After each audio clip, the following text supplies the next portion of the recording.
Hello, nonlinear students. This is a lecture on section 7.1, and this 7.1 is about the properties of exponents, specifically the properties that involve products. So we are applying exponent properties involving products. Products, of course, means multiplication. There are going to be three properties that we're going to study.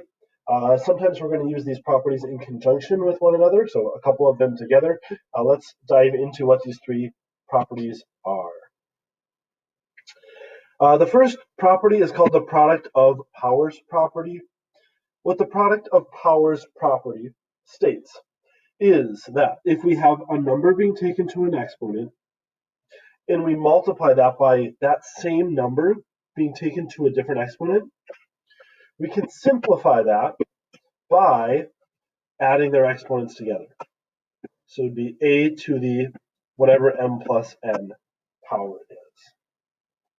So if I were to state this in words, when multiplying powers have the same base, so when you're multiplying powers with the same base, a and a, simply keep the base the exact same and add their exponents.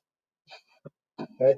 We have it algebraically, just like I wrote up here. And then here would be an example. If you were taking 5 to the 6th power and you multiply that by 5 to the 3rd power, you could simplify that by writing it as 5 to the 9th power. I'm going to show you why that works really quickly.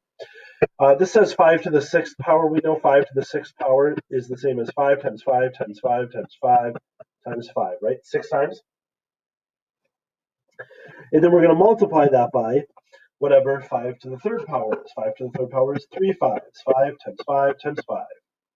Now, if we add up however many 5s we are now multiplying, right? 5 times 1, 2, 3, 4, 5, 6, 7, 8. 1, 2, 3, 4, 5, 6, 7, 8, 9. We now have 9 5s, or 5 to the 9th power, right? Basically, 6 5s and 3 5s, add them together, 9 5s. That is called the product of powers property. This is when you have two of the same base being multiplied with different exponents, you can add them together. What does property number 2 say? Property number 2 is a little bit different. What property number 2 states is that if you have a power being taken to an exponent, and that whole thing is being taken to another exponent, then you would multiply their exponents together. So a to the 2nd to the 3rd would be a to the 6th. Here I have it in words. In words, when something that is being taken to a power, so a is being taken to a power, and that gets taken to another power, then you multiply the exponents. Here it is algebraically written, a to the m to the nth is equal to a to the m, whatever m times n is.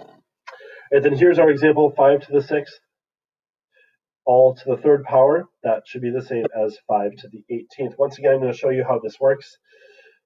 If you're taking something to the 3rd power, that means you have 3 of them, right?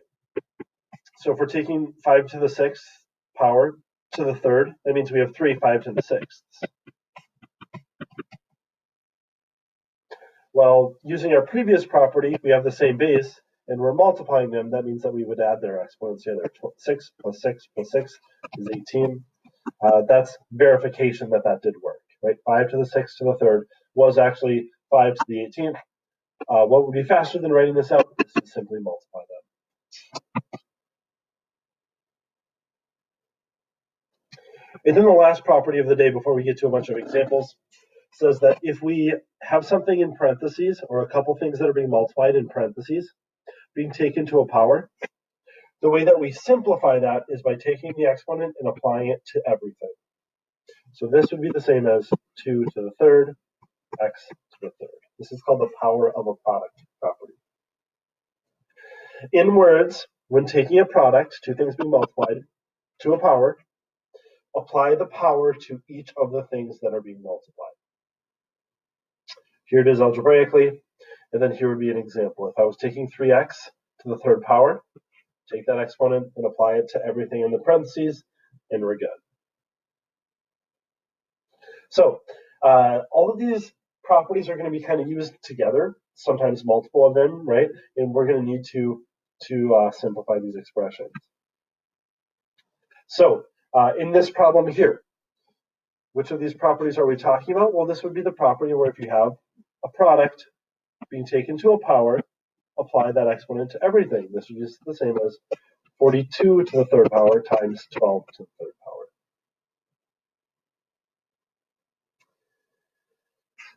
This question here, I have this question included because I want to show you what to do with a negative. If you want to take the number -3 to the second power, it needs to be in parentheses. Okay?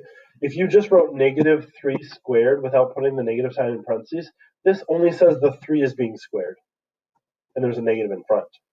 But if you want to square the number -3, then the whole thing needs to go in parentheses like this. -3 to the second, and then n to the second.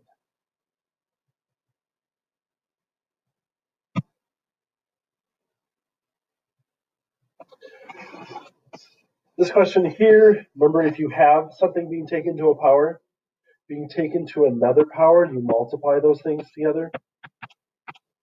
So this would just be -2 to the 20th. And then 4 times 4 to the third. If a number doesn't have an exponent, the number on it is the number 1.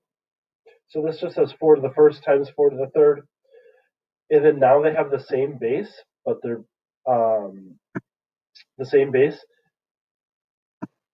being multiplied, so you would add their exponents. This would be the same as 4 to the fourth.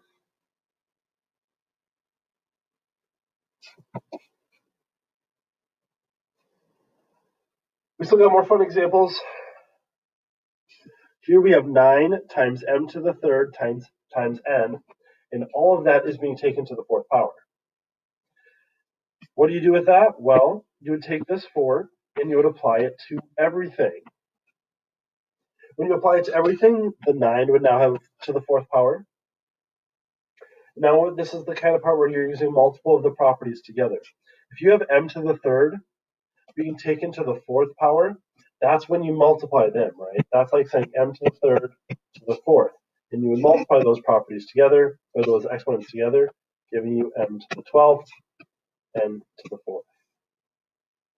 That would be a final answer there.